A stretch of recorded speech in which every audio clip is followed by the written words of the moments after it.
Brian, what is the Dairy Sustainability Framework?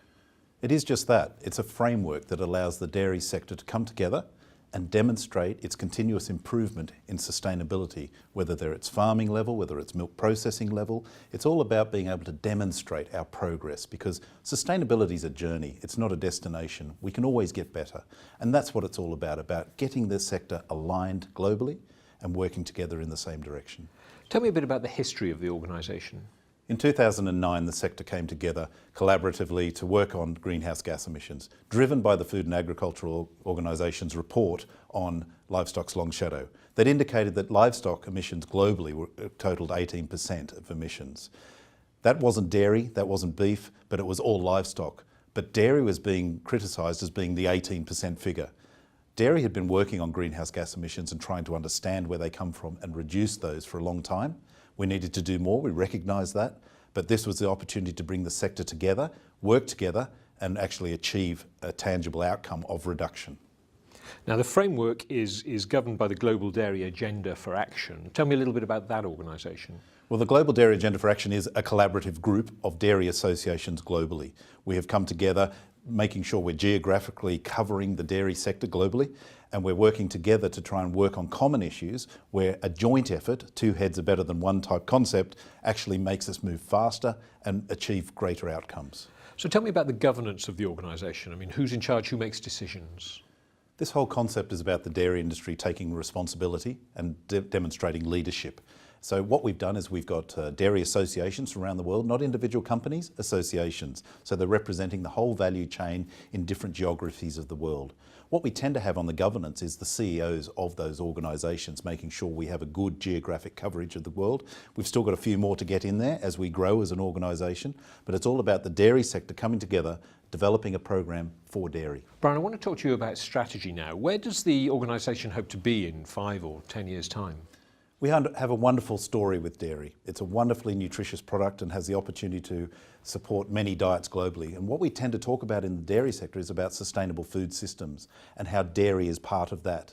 Now, we've got the wonderful nutrition story. Where we tend to lack at the moment is the story on sustainability. So what we're doing as a sector is actually capturing the good work. There is excellent work already going on around the globe, regardless of where they are in their sustainability journey. If they're just starting in Africa maybe, or Asia, or even parts of Australia or Europe, they're starting. That's the important thing. We want to capture that and demonstrate the difference we are making as a result of their efforts. So what the framework is doing is just that, providing a framework where we can bring dairy organisations together around the world and share information to improve, and potentially at a faster rate through the sharing of knowledge. So 5 years' time, we want to be able to demonstrate globally that dairy takes sustainability seriously, has programs in place to continuously improve and demonstrate that we are a major part of that sustainable food system. Since 2009, how much has changed in that time? A great deal, and that's the important thing. And the dairy sector itself recognised that you can't just deal with greenhouse gases alone. This is where we started in 2009. When you start dealing with greenhouse gas emissions, you recognise the interrelationships with other parts of the business. So actually, the Dairy Sustainability Framework covers all the spectrums of sustainability now: environmental, social and economic. And this is so important because they're so interrelated. So we've moved from a greenhouse gas focus to now having 11 key criteria that we ask our members globally to look at under those 3 key areas: the economic, the social and the environmental. Greenhouse gases is still there, an important part of the work, but we now have a much wider remit and a more responsible approach to what we're trying to deliver by dairy globally. Brian, there are lots of schemes, certification schemes, standard schemes, that sort of thing in the agricultural world. So how is what you're doing different from that? That's a great question, because we are different. You're absolutely right. And we are about support. This is dairy for dairy and being able to demonstrate continuous improvement. Something we do in agriculture that over many years is we put wonderful programs in place, but we haven't actually put good measures in there to know if we're making a difference by the program. So what the framework is, it's actually puts a structure in for the dairy sector, gets the dairy sector aligned under some key headings. We talked about the 11 key sustainability criteria. We get the world's dairy sector working under those criteria, and then we actually quantify the impact of our efforts. And that's so important. So many other initiatives out there are about input measures, the actions you take. Where the dairy sector is coming from is we recognise this as a journey and we focus on continuous improvement. So we're not just worried about the input measures, we actually want to know what the difference is you're making as a result of those actions. And this is what we encourage our members to do, to quantify the impact of your actions. And this is so powerful. Brian, for an individual or an organisation getting involved in the framework, what would you say is the key thing they need to bear in mind? It's all about getting started on the journey. Some organisations have been working on sustainability for over 10 years, but some are just starting, and that doesn't matter. The framework accommodates them all. But what is fundamentally important about the whole framework and the success of the framework is being able to demonstrate as dairy our continuous improvement process. So it's so important we recognise, we quantify the difference we're making by our actions. It's not just about having a nice warm feeling in our heart that we're doing something right. It's about understanding if we are really making a difference. So presumably there's a good business case to be made for continuous improvement anyway. Sustainability is all about great business sense. It's about preparing your business for the future, recognising the needs and addressing those needs to make sure it's in better shape for the future.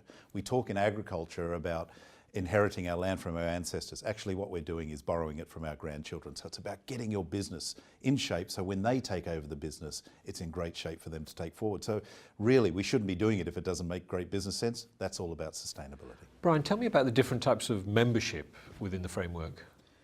The framework, it tries to accommodate what's already out there. We're all about capturing the good work that's going on, sharing information from the membership.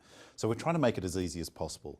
The first level of membership is called the implementing membership, and they're organisations who are able to put in place programs on sustainability. For example, a dairy company or even a group of farmers or an individual farmer who review their situation from a sustainability perspective and are able to put programs in place and measure the outputs of those programs.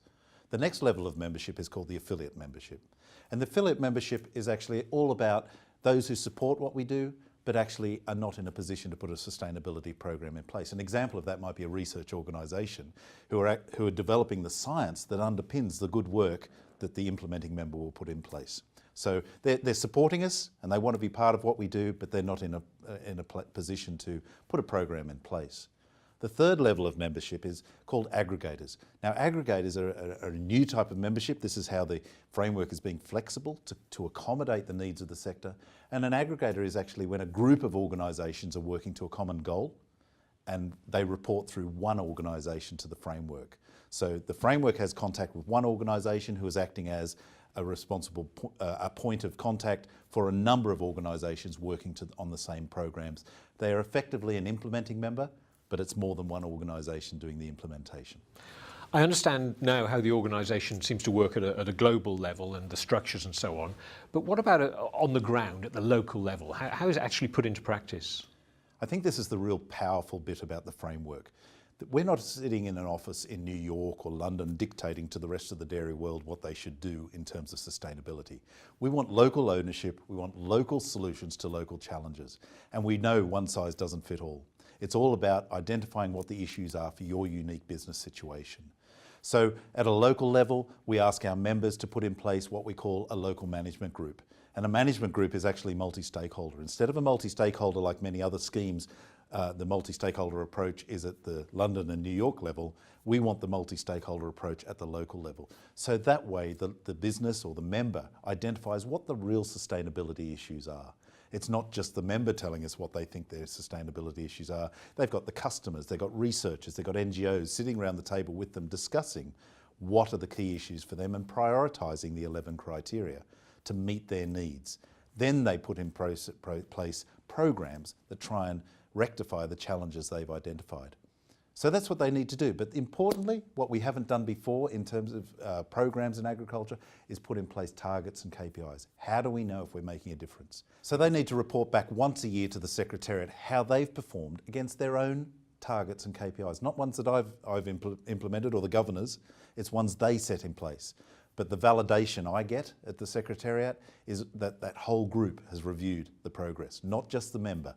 And it's a very powerful piece of strategy that allows us to implement a continuous improvement program at local level, dealing with local issues and finding solutions to those. So Brian, this isn't just about producers or just about manufacturers, is it? You're absolutely right. When we were started in 2009, greenhouse gas emissions predominantly at farm level. But now we're dealing with sustainability in its true sense. It's the whole value chain, and the whole value chain can be members of this framework. So we've got farmer members, we've got milk processing members, we've got transport members, packaging, all sorts of organisations, retailers even, because we all have a role to play in the sustainability of the dairy value chain. We're all on a journey, and we're all trying to share information to improve the efficiency of the value chain right throughout the world. Regardless of where you are, where your starting point is, there's a place under the framework for all groups. But what about an outside view from non-dairy industry people? It's extremely important we have this outside influence on what we do. Being governed by just the dairy industry, we may miss some very important criteria we need to cover. So the governors have pulled together a multi-stakeholder advisory council from academia to welfare to NGO, a whole mix of organisations that bring their expertise to the table to allow us to evolve the framework in the right way.